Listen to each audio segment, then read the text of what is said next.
What's up everyone? Welcome back to Workshop Picks Video Card Repair Services. I'm Tech Carl and today, ito na yung kasama nung line number 2909 natin na GeForce GTX 1050. Yan, ito na yung kasama niya. So ngayon, okay na siya. Yung issue nito is same sila nung una, no display and no power.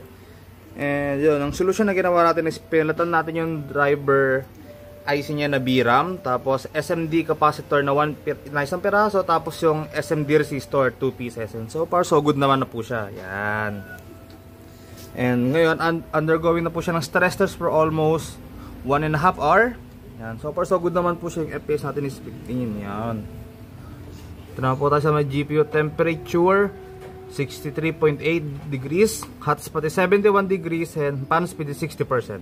So far so good naman po siya. Wala na po siyang stuttering or no display moments. Ayan, sa game testing naman po, yan, as you can see, napaka-smooth po.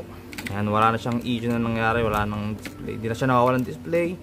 Nakapaglaro na siyang maayos. Ito pong laro natin is Starlight na naka high settings lahat. Ayan, so far so good naman po siya. That's it. Thank you guys for watching and see you on the next repair. Bye bye.